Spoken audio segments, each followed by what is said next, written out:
بسم اللہ الرحمن الرحیم۔ اللہ کے نام سے شروع جو نہایت مہربان ہمیشہ رحم فرمانے والا ہے۔ سورہ نساء نمبر 4 آیت نمبر 105 تا 115 اردو ترجمہ عرفان قرآن۔ اے رسول گرامی، بے شک ہم نے آپ کی طرف حق پر مبنی کتاب نازل کی ہے تاکہ آپ لوگوں میں اس حق کے مطابق فیصلہ فرمائیں جو اللہ نے آپ کو دکھایا ہے، اور آپ کبھی بددیانت لوگوں کی طرفداری میں بحث کرنے والے نہ بنیں، اور آپ اللہ سے بخشش طلب کریں، بے شک اللہ بڑا بخشنے والا مہربان ہے۔ اور آپ ایسے لوگوں کی طرف سے وفا نہ جھگڑیں جو اپنی ہی جانوں سے دھوکہ کر رہے ہیں،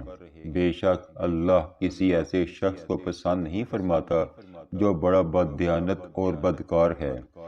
وہ لوگوں سے شرماتے ہوئے اپنی دغا بازی کو چھپاتے ہیں اور اللہ سے نہیں شرماتے، درحال کہ وہ ان کے ساتھ ہوتا ہے جب وہ رات کو کسی ایسی بات سے متعلق چھپ کر مشورہ کرتے ہیں جسے اللہ ناپسند فرماتا ہے، اور اللہ جو کچھ وہ کرتے ہیں اسے احاطہ کیے ہوئے ہے۔ خبردار، تم وہ لوگ ہو جو دنیا کی زندگی میں ان کی طرف سے جھگڑے،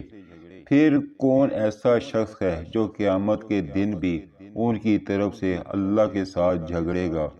یا کون ہے جو اس دن بھی ان پر وکیل ہوگا؟ اور جو کوئی برا کام کرے یا اپنی جان پر ظلم کرے پھر اللہ سے بخشش طلب کرے، وہ اللہ کو بڑا بخشنے والا نہایت مہربان پائے گا۔ اور جو شخص کوئی گناہ کرے تو بس وہ اپنی ہی جان پر اس کا وبال عائد کر رہا ہے، اور اللہ خوب جاننے والا بڑی حکمت والا ہے۔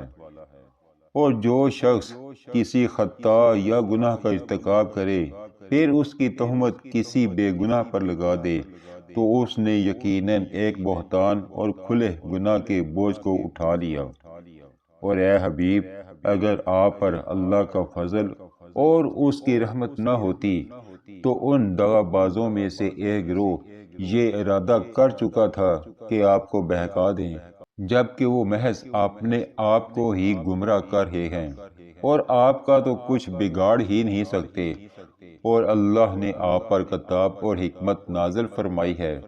اور اس نے آپ کو وہ سب علم عطا کر دیا ہے جو آپ نہیں جانتے تھے،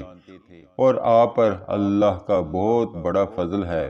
ان کے اکثر خفیہ مشوروں میں کوئی بھلائی نہیں سوائے اس شخص کے مشورے کے جو کسی خیرات کا یا نیک کام کا یا لوگوں میں صلح کرانے کا حکم دیتا ہے، اور جو کوئی یہ کام اللہ کی رضا جوئی کے لیے کرے تو ہم اس کو عنقریب عظیم اجر عطا فرمائیں گے۔ اور جو شخص رسول صلی اللہ علیہ وآلہ وسلم کی مخالفت کرے اس کے بعد کہ اس پر ہدایت کی راہ واضح ہو چکی اور مسلمانوں کی راہ سے جدا راہ کی پیروی کرے تو ہم اسے اسی گمراہی کی طرف پھیرے رکھیں گے جدھر وہ خود پھر گیا ہے، اور بالآخر اسے دوزخ میں ڈالیں گے، اور وہ بہت ہی برا ٹھکانہ ہے۔ خلاصہ، یہ آیات انصاف، توبہ، اللہ کی رحمت اور رسول صلی اللہ علیہ وآلہ وسلم کی اطاعت کی اہمیت کو واضح کرتی ہیں۔ اللہ تعالیٰ انصاف پر قائم رہنے، خیانت سے بچنے اور دین کی راہ پر چلنے کی ہدایت دیتا ہے، جبکہ انکار اور مخالفت پر سخت وعید سنائی گئی ہے۔